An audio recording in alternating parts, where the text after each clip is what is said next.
오늘 아침 하나님께서 우리에게 주시는 말씀은 시편 55편 22절로 23절 말씀입니다. 시편 55편 22절 23절 말씀, 우리 같은 마음으로 함께 봉독토록 합니다. 내 짐을 여호와께 맡기라. 그가 너를 붙드시고 의인의 요동함을 영원히 허락하지 아니하시리로다. 하나님이여, 주께서 그들로 파멸의 웅덩이에 빠지게 하시리이다. 피를 흘리게 하며 속이는 자들은 그들의 날에 반도 살지 못할 것이나 나는 주를 의지하리이다. 아멘. 저는 오늘 본문 말씀을 통해서 광야로 가라 라는 제목으로 주의 말씀을 선포하도록 하겠습니다.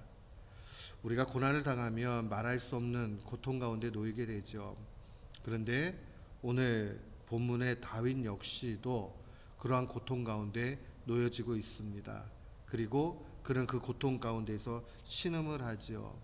그가 어떠한 고통을 당하고 있는가? 어찌되었든 오늘 본문의 전체 내용을 살펴보면 그가 말로 인해서 고통을 당하고 있다 하는 것을 볼 수 있습니다. 9절 보니까 하반절에 주여 그들을 멸하소서, 그들의 혀를 잘라 버리소서.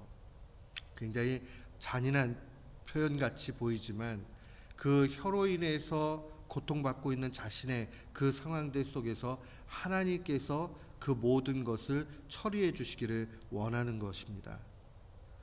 또한 그는 이러한 고백도 하죠. 12절부터 14절 말씀의 내용들을 보면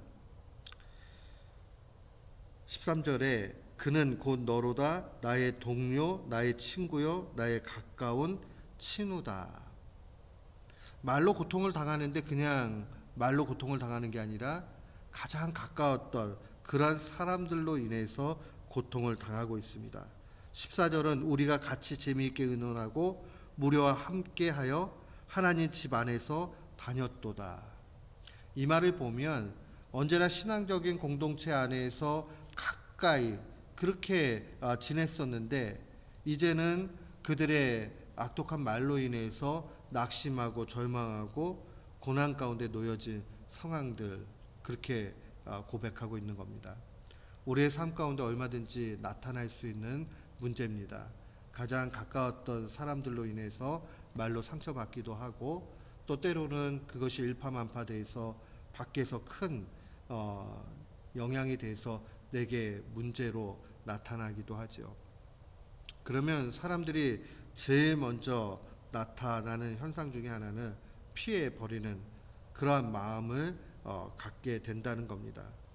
오늘 본문 가운데서도 7절에 보면 내가 멀리 가서 광야에 머무리로다. 광야로 가고 싶다라는 거죠. 누구도 만나고 싶지 않다라는 그러한 이야기를 하는 겁니다. 그런데 우리가 이 다윗이 이 시를 고백하면서 마지막 진정한 광야가 어디 있냐 하는 것을 그는 바로 알고 있다는 사실입니다. 사랑하는 성도 여러분, 누구에게나 고난 없을 수 없고 오해가 없을 수 없고 그것이 삶 가운데 고통으로 다가오게 됩니다. 그때 우리는 어떻게 해야 되겠습니까?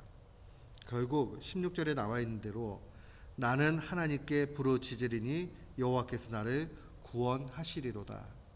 우리의 영원한 광야, 그 광야는 하나님 품입니다. 광야는 나와 아무도 있지 않아요. 오직 하나님만 계시는 거죠. 그리고 거기에서 부르 외쳐도 들리는 것은 메아리밖에 없습니다. 그런데 그것이 하나님 앞에 들려지게 되는 것이죠. 우리가 어려움을 만나게 되면 보통의 사람들은 다른 사람들을 만나서 그 답답한 심정을 토로하거나 이 방법으로만 갑니다. 그러나 신자에게 있어서 1차적으로 필요한 것은 하나님을 바라볼 수 있어야 됩니다. 하나님 품으로 가야 됩니다. 다윗은 하나님께서 자신을 다시 이끌어 주시고 회복시켜 주실 유일한 분이라는 것을 고백합니다. 17절에 보니까 저녁과 아침 정오에 내가 근심하여 탄식하리니 여호와께서 내 소리를 들으시리로다. 시간을 정해 놓고 정시에 간구하고 있는 거죠. 하나님이 나를 지키신다. 하나님이 결국은 이 탄식의 소리를 들으신다라고 그렇게 고백을 합니다. 그리고 18절에 그는 확신을 가지고 노래합니다. 나를 대적하는 자 많더니 나를 치는 전쟁에서 그가 내 생명을 구원하사 평안하게 하셨다. 대적이 아무리 많아도 하나님이 붙잡아 주니까 살게 되었다라는 그러한 고백입니다. 그 확신을 가지고 있습니다. 우리에게도 마찬가지입니다. 어떤 문제가 꼬여요. 힘들어요. 절망의 상황에 놓여져요. 그때 기억해야 되는 것, 오직 하나님만이 해결자가 되신다는 사실입니다. 그래서 마지막 결론적으로 다윗은 고백합니다. 내 짐을 여호와께 맡기라. 여호와께 맡기라. 여호와께 맡긴다는 것은 모든 주도권을 하나님께 드리는 것이고 하나님의 해결자라는 그러한 고백 가운데 나아가는 신앙의 모습입니다. 옛날 부흥사 목사님들 그런 말씀 많이 하셨죠. 어려움이 있으면은 막 하나님 앞에 나와가지고 그 짐을 다 내려놓는데요. 그래놓고 예배당을 떠나서 갈 때에는 그 짐을 다 보따리에다가 다시 다 담아가지고 자기가 메고 간다. 우리가 맡긴다는 거는요, 하나님 앞에 모든 것을 다 드렸기 때문에, 그 짐을 다 드렸기 때문에 더 이상 그 짐의 영향을 받지 않는 겁니다. 이것은 뭐 뻔뻔한 그러한 신앙을 이야기하는 것이 아닙니다. 오직 하나님을 철저히 신뢰할 수 있는 사람, 하나님만을 응시하는 사람이 할 수 있는 모습입니다. 하나님 앞에 모든 것을 다 맡기면 하나님이 깨닫게 해주세요.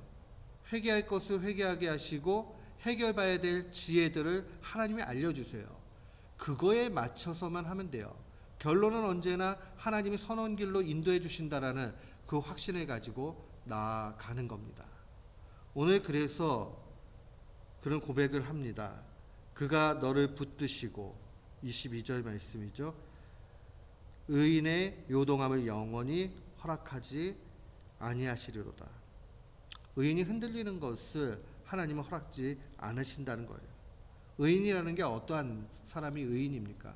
사람이 의인 될 수 있나요? 그러나 하나님과의 관계가 온전할 때 성경은 그러한 사람을 가리켜서 의인이라고 그렇게 증거합니다. 우리에게도 마찬가지죠. 우리가 하나님과의 관계가 온전한가를 먼저 살피고 모든 것을 하나님 앞에 맡기고 나아가면 오해도 분명히 해결이 되고 어려움도 주님 안에서 모든 문제가 되지 않도록 그렇게 이끌어 가십니다. 사랑하는 성도 여러분, 오늘 우리는 이 말씀을 마음에 더욱 간직해야 되겠습니다. 말로 인해서 상처가 되고 또 가까운 사람이 마치 배신한 것 같은 그러한 마음이 들고 할 때에 우리가 하나님 앞으로 먼저 달려가야 되겠습니다. 그리고 우리의 영원한 광야, 그러나 메아리로 끝나는 것이 아니라 응답으로 나타나는 하나님의 품 안으로 가야 하겠습니다. 오늘 이 말씀 마음에 간직하고 날마다 주님과 잠잠히 동행하는 귀한 교우들 되시기를 주의 이름으로 축원합니다. 아멘.